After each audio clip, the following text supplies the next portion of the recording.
Sight. Your eyes are basically biological cameras that never stop recording. And unlike your phone camera, you cannot clear the storage. The human eye can detect about 10 million different colors, which is incredible, until you realize some people are still arguing on the internet about whether a dress is gold or blue. Here is the wild part. You are not actually seeing with your eyes are just collecting light. The real magic happens in your brain, which processes all of that visual data and constructs what you think you are seeing. That's right. Your entire visual reality is basically a hallucination your brain is generating in real time. The eye moves about 100,000 times a day, and every single time your eye makes a rapid movement called a saccade, your brain temporarily goes blind. It fills in the gap so smoothly you never notice. You are missing chunks of visual time constantly. Your brain is basically the world's most confident eye. The human eye can spot a candle flame from 14 miles away in complete darkness. You are walking around with built-in night vision binoculars and somehow still manage to stub your toe on the same table corner every single night. And one more thing, we have a blind spot. A literal hole in our visual field where the optic nerve connects. Your brain just fills it in, makes something up, confidently, every second of every day. Hearing. The human ear can detect sounds ranging from 20 hertz all the way to 20,000 hertz. That is the difference between a rumbling earthquake and a dog whistle. And just so we are clear, dogs can hear up to 65,000 hertz, which means every time you think your dog looks confused, they are probably hearing 17 things you cannot. Sound is just air pressure. Vibrations, invisible waves punching the air and eventually punching your eardrum, which is a membrane thinner than a piece of paper, sitting inside your skull. And your brain turns that pressure into Beethoven's Fifth Symphony, or a car alarm. The smallest bones in your entire body are inside your ear, the malleus, incus, and stapes.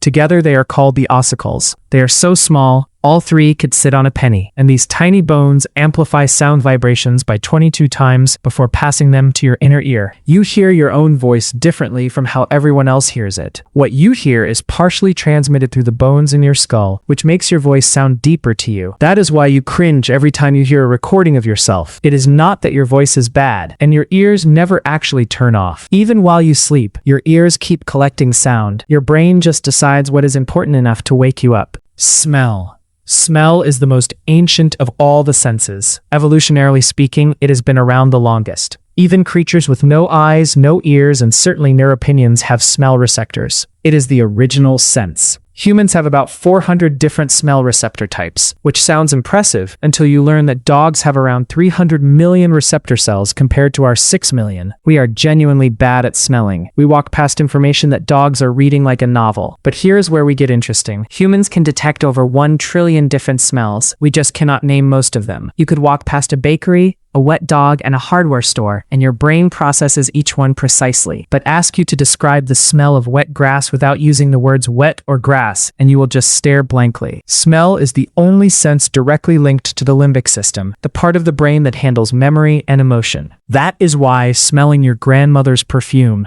can hit you with a full emotional flashback in 0.3 seconds. It bypasses logic entirely and goes straight for the feelings. There is even a word for the smell of rain, petrichor. It is caused by a compound called geosmin, released by bacteria in the soil when raindrops hit the ground. You are literally smelling bacteria, and somehow it is everyone's favorite smell. And fascinatingly, you can smell fear. Not metaphorically. Humans release chemical signals through sweat when stressed, and other humans unconsciously pick up on it and become more alert.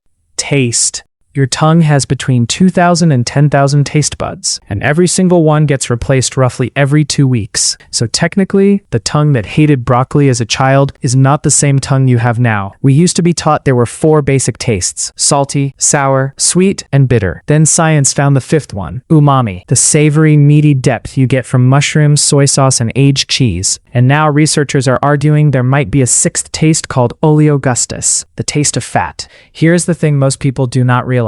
80% of what you taste is actually smell. Hold your nose and bite into an apple. It tastes like almost nothing.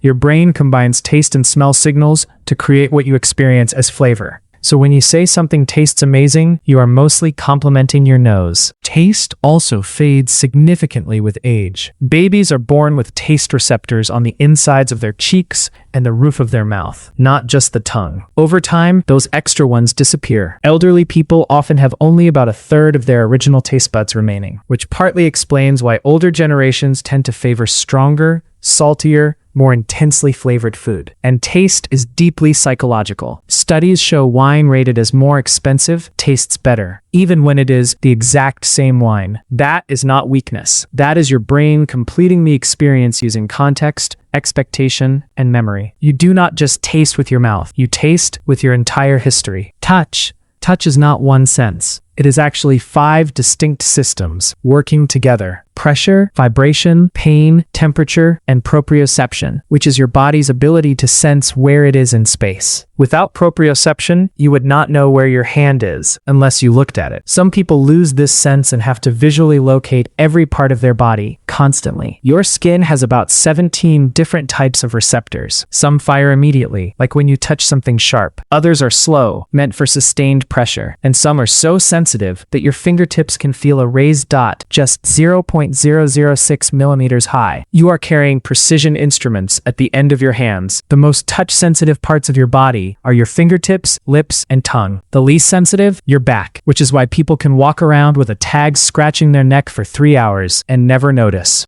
Pain, as horrible as it is a gift. People born without the ability to feel pain face constant danger. They bite through their own tongues as children. They break bones without noticing. They damage their bodies irreparably. Pain is your body's customer support line. And here is something beautiful. Human touch releases oxytocin, the bonding hormone. A hug of 20 seconds or longer triggers a measurable flood of it. Physical touch is literally biological medicine. And in a world where people are increasingly isolated, that is worth thinking about.